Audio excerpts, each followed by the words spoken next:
हम बात करेंगे टिकटॉक के बारे में, बात करेंगे उसकी कुछ अच्छी बातें और साथ साथ कुछ उसकी बुरी बातों के बारे में भी बात करेंगे, और मैं अपना एक खुद का ओपिनियन देने की कोशिश करूंगा टिकटॉक के बारे में। So you are watching the RDX show. तो हम बात कर रहे थे कि टिकटॉक है क्या। जो आप ये 1 मिनट वीडियोस देखते रहते हैं अपने फेसबुक पे, इंस्टाग्राम पे, ये आधे से ज़्यादा वीडियोस टिकटॉक से ही उठाई गई हैं। और ये जो टिकटॉक है 1 मिनट वीडियो प्लेटफॉर्म है जो कि बेसिकली चाइना से आया था, यानी कि जो चाइनीज़ ऐप्स है उस ऐप्स में ये ऐप भी इंक्लूडेड है, और इसीलिए इस टिकटॉक को रिसेंटली इंडिया ने बैन कर दिया। काफ़ी सारे लोग ये भी सोचते हैं कि चाइनीज़ ऐप्स को बैन करना था इंडिया की गवर्नमेंट ने, लेकिन जो इंडिया गवर्नमेंट का फोकस था वो था एक्चुअली सिक्योरिटी और प्राइवेसी इश्यूज़ को लेकर, जिसमें कि मैक्सिमम जो ऐप्स आई वो चाइनीज़ थी और इसमें आया टिकटॉक भी। जो आप वीडियोज़ देखते हैं जैसे कि ये,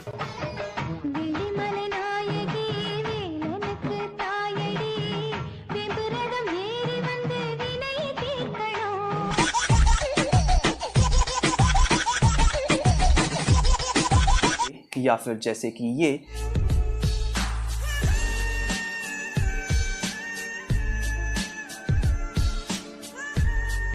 सारी वीडियोस आपको टिकटॉक पे देखने को मिल जाएंगी। अब मैं आपको एक अनबायस्ड रिव्यू या फिर ओपिनियन देने का ट्राई करता हूँ। टिकटॉक के अलावा काफ़ी सारे अदर प्लेटफॉर्म्स भी हैं जो कि 1 मिनट वीडियो प्रोवाइड करते हैं, लेकिन जो टिकटॉक है उसकी एक खास बात ये थी कि टिकटॉक में आपको हर जगह के लोग कहीं पे भी देखने को मिल जाते थे और हर टाइप ऑफ वीडियोस देखने को मिल जाती थी, राइट। मैं ये भी मानता हूँ कि जो टिकटॉक में वीडियोस आती थी काफ़ी हद तक सारा कंटेंट नहीं होता था, लेकिन उसके अंदर कंटेंट भी होता था। अगर हम बात करें तो 40% ऑफ इंडियन पॉपुलेशन ने टिकटॉक को इंस्टॉल कर लिया था। इतनी बड़ी कंपनी होने के बावजूद इंडिया ने उसको बैन कर दिया, और उसका जो रीज़न था कि जिस बंदे ने टिकटॉक बनाया था उसके इंटेंशन ही सही नहीं था। यानी कि उसने जब टिकटॉक बनाया था तो उसका मोटिव कुछ और था। उसका मोटिव ये नहीं था कि लोग उससे एंटरटेन होंगे या फिर लोग अपना कंटेंट उसके अंदर डालेंगे। उसका मोटिव कुछ और था, और डेफिनेटली ये एक बहुत मेन रीज़न हो जाता है कि अगर हम अपनी कोई ऐप बनाते हैं तो उसका मोटिव क्या है या फिर उसका इंटेंशन। दूसरी बात, अगर हम टिकटॉक की करें तो टिकटॉक से काफ़ी सारी चीज़ें हमें सीखने को मिलती हैं, क्योंकि जैसे जैसे टिकटॉक बैन हुआ या फिर 59 चाइनीज़ ऐप बैन हुई, वैसे वैसे हमने देखा कि जो दूसरी ऐप्स हैं उन्होंने इंडिया के लिए अपनी स्पेशल प्राइवेसी पॉलिसी बनाई। जैसे कि आप PUBG में देख सकते हैं, रिसेंटली उन्होंने अपनी प्राइवेसी पॉलिसी स्पेशली इंडिया के लिए चेंज की, और वो हुआ 59 चाइनीज़ ऐप के बैन होने के बाद। चलिए बात करते हैं हम टिकटॉक के प्रोज और फिर कॉन्स के बारे में। सबसे पहले हम चलते हैं टिकटॉक के प्रोज के ऊपर, या फिर यूँ कहें उसके सही चीज़ों के ऊपर। टिकटॉक में एक बहुत खास बात ये थी कि कहीं से भी बंदा आके कोई भी अपनी वीडियोस डाल सकता था और अपने टैलेंट को दिखा सकता था, यानी कि उसे एक प्लेटफॉर्म मिल सकता था जहाँ पे वो अपना कंटेंट डाल सके।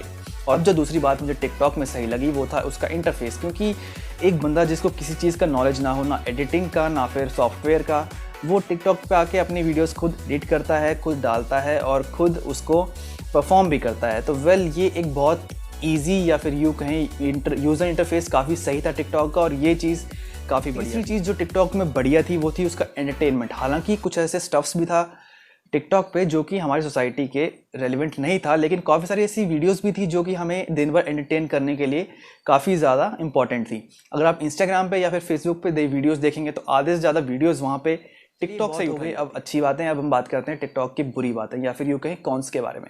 तो काफ़ी सारे लोग ये मानते हैं कि टिकटॉक एक बहुत ही घटिया प्लेटफॉर्म था, कोई खास प्लेटफॉर्म नहीं था, लेकिन एज ए 1 मिनट वीडियो की प्लेटफॉर्म की बात करें तो टिकटॉक के जाने के बाद भी काफ़ी सारे ऐसे वीडियो प्लेटफॉर्म्स आए हैं जो कि 1 मिनट वीडियो प्रोवाइड करते हैं, यानी कि शूट कर सकते हैं, एडिट कर सकते हैं या फिर पोस्ट कर सकते हैं, और उसमें भी हमको सेम टाइप ऑफ वीडियोस देखने को मिलती है। उसके अंदर सिर्फ ये है कि प्राइवेसी पॉलिसी हमें टिकटॉक की तरह देखने को नहीं मिलती, लेकिन जो वीडियोस है और कंटेंट है हमें सेम देखने को मिलता है। फॉर एग्जांपल स्नैक वीडियो हो गया, और भी बहुत सारी वीडियोस हैं जो कि टिकटॉक के रिप्लेसमेंट में आई है।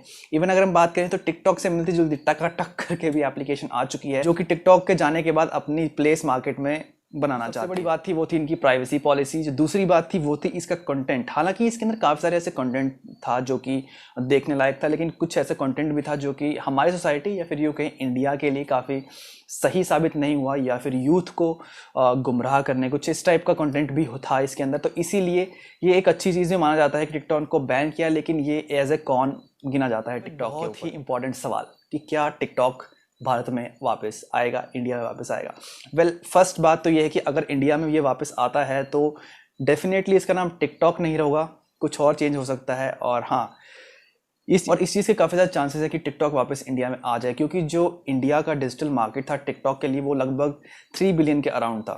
यही रीज़न है कि टिकटॉक एक काफ़ी बड़ी कंपनी बन चुकी थी, और इंडिया ही नहीं, इंडिया के अलावा काफ़ी सारे ऐसी अदर कंट्रीज़ भी हैं जहाँ पे कि टिकटॉक बहुत ही बड़ी कंपनी बन चुकी थी। लेकिन उनका जो एक रीज़न था प्राइवेसी पॉलिसी, जिसकी वजह से इंडिया के अलावा यूएस ने भी उनको बैन करने की सोच ली है। और बात करें अगर इंडिया की, तो इंडिया में मुकेश अंबानी या फिर यूँ कहें टाटा जी खुद टिकटॉक को अपने अंडर एक्वायर करने की सोच रहे हैं। इसके से मतलब ये है कि टिकटॉक इंडिया में जल्द ही वापस आ सकता है। चांसेस हालांकि 90% चांसेस हैं कि टिकटॉक वापस आएगा, लेकिन 10% चांसेस हो सकते हैं अगर गवर्नमेंट अपने फैसले पर पूरी अडिग रहे।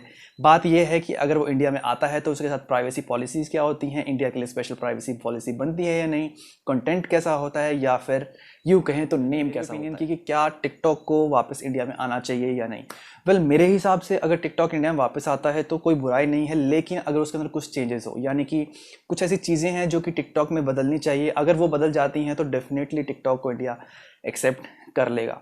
साथ ही साथ पुराना वाला नेम शायद नहीं चलने वाला इंडिया में, इसलिए टिकटॉक को अपना नेम भी बदलना पड़ेगा, और शायद प्राइवेसी पॉलिसीज तो डेफिनेटली ही बदलनी पड़ेगी। तो वीडियो अच्छी लगी तो लाइक करें, कमेंट करें, सब्सक्राइब करें। कीप वॉचिंग RDX और स्टे होम। Bye bye.